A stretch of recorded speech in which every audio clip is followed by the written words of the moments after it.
नमस्कार दोस्तों, कैसे हैं आप सब लोग। तो आपका स्वागत है पीजीटी टीजीटी क्लासेस में। आपने अब तक अगर इस चैनल को सब्सक्राइब नहीं किया तो कर लीजिए जल्दी से, और हम इस कोर्स में आगे बढ़ते हैं। पिछले 2-3 लेक्चर में मैंने आपको बेसिक कॉन्सेप्ट्स ऑफ केमिस्ट्री कराया था। उम्मीद है कि वहाँ से आपको सारी चीज़ें क्लियर हो गई होंगी, और अगर नहीं हुई है, आपने अगर अब तक वो वीडियोज़ नहीं देखे हैं तो उनका जो प्लेलिस्ट है वो उसका लिंक मैंने आपको डिस्क्रिप्शन में दिया है, आप उसको यूज़ करके आप वहाँ पे वीडियोस देख सकते हैं। ठीक है, आज हम नया चैप्टर स्टार्ट करने जा रहे हैं अपनी इस सीरीज का। इस चैप्टर का नाम है सॉल्यूशन एंड कॉलिगेटिव प्रॉपर्टीज, और इस सॉल्यूशन कॉलिगेटिव प्रॉपर्टीज में बेसिकली आज हम जो डिस्कशन करेंगे वो सॉल्यूशन के बारे में डिस्कशन करने वाले हैं। तो देर ना करते हुए इन सब चीज़ों को समझें। देखिए इसमें क्या है, सॉल्यूशन जैसे हमने छोटी क्लासेस में मिक्सचर के बारे में पढ़ा है। मिक्सचर क्या होता है, देखें आपको मैंने पिछले कुछ लेक्चर में सॉल्यूट और सॉल्वेंट के बारे में काफ़ी कुछ डिटेल बताया था। उस डिटेल में मैंने बोला था कि जो आपका डिसॉल्व किया जा रहा है डेट इज सॉल्यूट, और जिसमें डिसॉल्व किया जा रहा है वो आपका सॉल्वेंट है। बट कहानी कुछ ऐसी नहीं है, इसके पीछे बैकग्राउंड में अगर आप जाएंगे तब आपको समझ में आएगा कि उससे पहले भी एक चीज़ आती है जिसको बोलते हैं मिक्सचर। मिक्सचर का मतलब क्या होता है कि भाई कॉम्बिनेशन है, किसी को भी उठा के आपने जोड़ दिया, ऐसे मिला दिया, मिक्स कर दिया और फिर बोल रहे हो उसको मिक्सचर बोलते हैं। तो मिक्सचर हमारे पास दो टाइप के आ जाएंगे, एक आएगा होमोजेनस और एक आएगा हेट्रोजेनस। तो इस होमोजेनस और हेट्रोजेनस को भी देख लेते हैं कि भाई ये क्या बवाल है यार, कहाँ से आया है, क्या क्या पढ़ना है इसमें। एक तो आएगा आपका होमोजेनस, ठीक है, और दूसरा हमारे पास आएगा हेट्रोजेनस।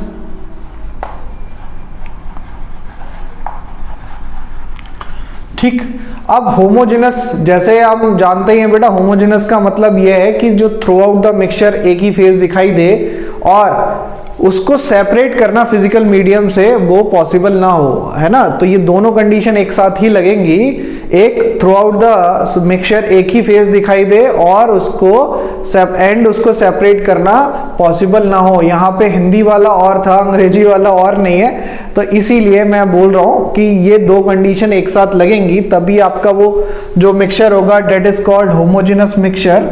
और इस होमोजेनस मिक्सचर को ही हम जो नाम देते हैं वही आप क्या देते हैं बेटा, सॉल्यूशन दे देते हैं। इसीलिए इसको हम क्या बोल देते हैं, सॉल्यूशन बोल देते हैं। ठीक है, तो ये याद रखना जी, यही है हमारा सॉल्यूशन जिसको इस चैप्टर के अंदर हम डिस्कस करने वाले हैं लेटर ऑन। सेकंड पार्ट जो है हमारा, सेकंड जो टाइप है वो है हमारा हेट्रोजेनस। और इस हेट्रोजेनस की अगर अपन चर्चा करें तो इस हेट्रोजेनस का मतलब ये है कि भैया जिस मिक्सचर के अंदर 2 फेजेस 3 फेजेस दिखाई दे रहे हैं या फिर अलग अलग क्वांटिटीज आपको दिखाई दे रही हैं, आप जिनको फिजिकल मीडियम से सेपरेट कर सकते हो, छान दिया ग्रेविटी की वजह से, किसी फिजिकल माध्यम, कोई भी भौतिक तरीका जो आपने अपनाया और उनको पृथक्करण कर दिया, उनका पृथक्करण कर दिया, उनको पृथक कर दिया, अलग अलग कर दिया, उस तरीके के जो मिक्सचर होते हैं, मिश्रण होते हैं, उनको हम क्या बोलते हैं, हेट्रोजेनस बोलते हैं, विषमांगी मिश्रण बोलते हैं। अगर हम इसको हिंदी में लिखें बेटा, ये लिखवाते हुए मैं इसलिए जा रहा हूं ताकि जो लोग हिंदी माध्यम के हैं उनको परेशानी ना हो। मिश्रण हो गया, और ये इसको हम बोलते हैं समांगी, और ये हमारा क्या हो गया, विषमांगी। ठीक है, और इसी में इंपॉर्टेंट क्या है कि ये आपका फिजिकल यानी भौतिक माध्यम से इनको पृथक किया जा सकता है, सेपरेट किया जा सकता है, और इनके अंदर 2 या 2 से ज्यादा फेजेस आपको दिखाई देंगे। इनमें अलग चैप्टर में इनको हम पढ़ेंगे। इसमें आपका एक आएगा कोलॉइड्स और दूसरा आपका आएगा सस्पेंशन।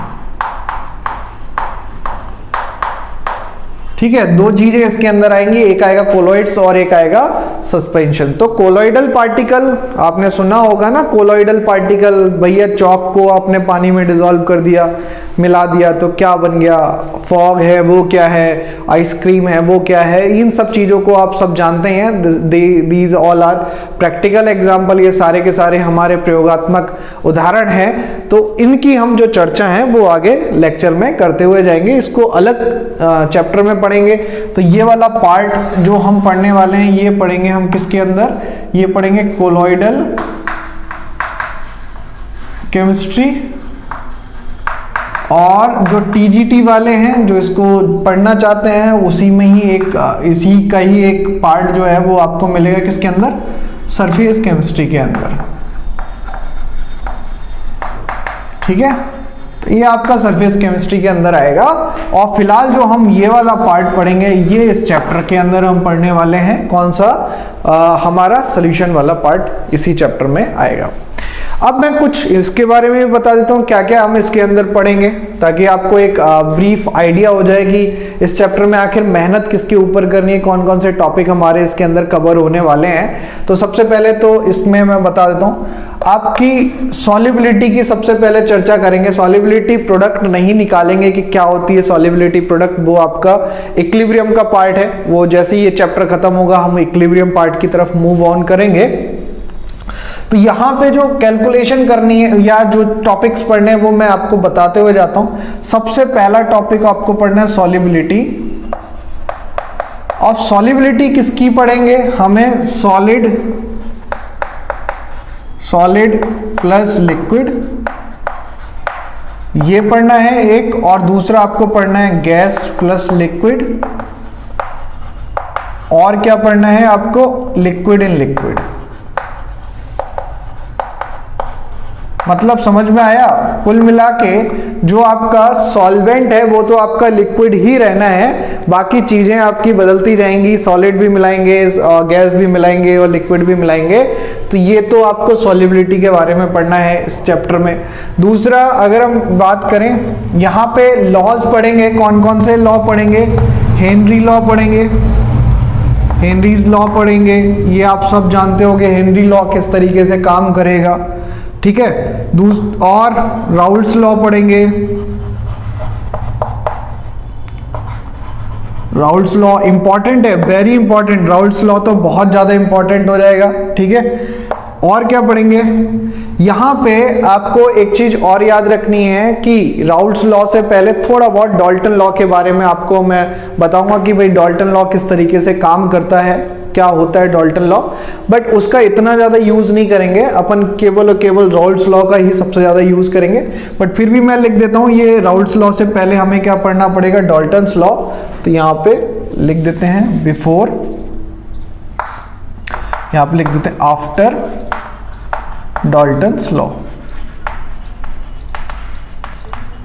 तो डाल्टन्स लॉ के बाद हम राउल्ट्स लॉ पढ़ेंगे। अच्छा, ये सब करने के बाद हम क्या देखेंगे बेटा? एक टर्म होती है जिसको आप बोलते हो वेपर प्रेशर, है ना। तो यहां पे एक टर्म देखेंगे जिसका नाम है वेपर प्रेशर। अब ये वेपर प्रेशर हम दो चीजों के लिए पढ़ेंगे, एक पढ़ेंगे आइडियल और एक पढ़ेंगे नॉन आइडियल, ठीक है। आइडियल सॉल्यूशन और नॉन आइडियल सॉल्यूशन। आइडियल वो जो राउल्ट्स लॉ को ओबे करेंगे, फॉलो करेंगे, और नॉन आइडियल वो जो राउल्ट्स लॉ को फॉलो नहीं करेंगे।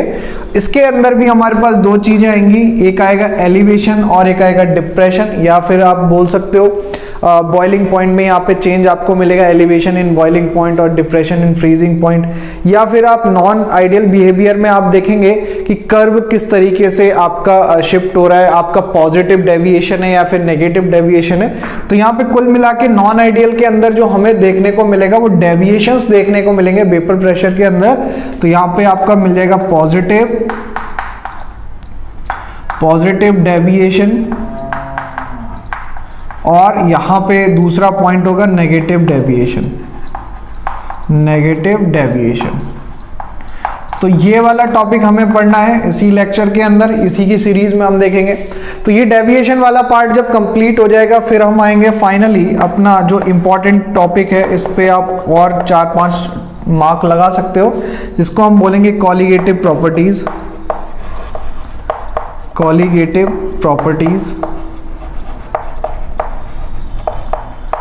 ठीक है, चारों कॉलिगेटिव प्रॉपर्टीज के बारे में हम कंप्लीट डिस्कशन करेंगे विद न्यूमेरिकल, देखेंगे किस तरीके से उसमें से आपका क्वेश्चन बनेगा। अब मैंने ये सारी चीजें इसलिए आपको बता रहा हूं क्योंकि ये जो कॉलिगेटिव प्रॉपर्टी है इसी में सबसे ज्यादा यूज होगा आपको, जो मैंने कंसंट्रेशन टर्म कराई है, रिलेशंस कराए हैं, उनका यूज यहीं पे होने वाला है। तो कॉलिगेटिव प्रॉपर्टीज बाकायदा आपके लिए काफी इंपॉर्टेंट रहेगा, है ना, और इससे क्वेश्चन बनने की संभावना है इसके अंदर आपकी सबसे ज्यादा होती है। किसके अंदर? इसी के अंदर आपकी सबसे ज्यादा होती है। अच्छा, तो ये कुछ ऐसे टॉपिक हैं जो यहां से आपको मिलने वाले। अच्छा, इसके अलावा आपसे अगर और हम डिस्कशन करना चाहें कि और क्या हो सकता है इसके अंदर, तो आपने कॉलिगेटिव प्रॉपर्टी हो गया, राउल्स लॉ हो गया। यहाँ से थोड़ा सा अगर अपन जाएंगे तो हम कर्व के ऊपर जरूर शिफ्ट करते हैं कि हम पीवी कर्व या फिर आप जो बोलते हैं लिक्विफैक्शन के कर्व जो है उनको देखना ज़्यादा पसंद करते हैं। बट वो वाला पार्ट हम गैसियस स्टेट में या स्टेट ऑफ मैटर में डिस्कशन करना ज़्यादा पसंद करेंगे, क्योंकि वहीं पे आपको लिक्विफैक्शन का एक टॉपिक पढ़ने को मिलता है। ठीक है, कहाँ पे गैसियस स्टेट, और वहीं पे आपको लिक्विड स्टेट जो हम पढ़ते हैं वहीं पे आपको लिक्विफैक्शन के बारे में हम थोड़ी सी चर्चा ज़्यादा करने वाले हैं। तो कुल मिला के इस चैप्टर के अंदर हम इतने टॉपिक डिस्कशन कर लेंगे तो ये चैप्टर हमारा क्या हो जाएगा, कंप्लीट हो जाएगा। स्टार्ट हम कहाँ से करेंगे, स्टार्ट करेंगे हम solubility, solid liquid, gas liquid और लिक्विड लिक्विड की, और कहाँ पे एंड करने वाले हैं, कॉलिगेटिव प्रॉपर्टीज पे हम जाके इसको एंड करने वाले हैं। तो उम्मीद है कि आपको ये सिलेबस का पूरा जो क्राइटेरिया है वो समझ में आया होगा, किस तरीके से हम इसके अंदर पढ़ने वाले हैं। बेसिक इंट्रोडक्शन सॉल्यूशन का और क्या क्या टॉपिक है हमारे इसके अंदर वो हम करेंगे। तो कंप्लीट फर्स्ट टॉपिक के साथ, सॉल्यूशन के फर्स्ट टॉपिक के साथ और फर्स्ट सेकंड टॉपिक के साथ मतलब हम मिलते हैं नेक्स्ट लेक्चर में। तब तक आप इस चैनल को सब्सक्राइब कर लीजिएगा और इसके बेल आइकन को जरूर दबाइएगा ताकि इसकी नोटिफिकेशन और वीडियोस की लिंक और आगे आने वाले जितने भी हमारे टेस्ट पेपर्स हैं या फिर जो भी हमारी अनाउंसमेंट है वो आप तक पहुंचे। तो प्लीज़ इसको सब्सक्राइब जरूर करिएगा। ठीक है, चलिए, ऑल द वेरी बेस्ट। मिलते हैं अगले लेक्चर में, तब तक के लिए आप अपना ध्यान रखें। Bye bye, tata, take care.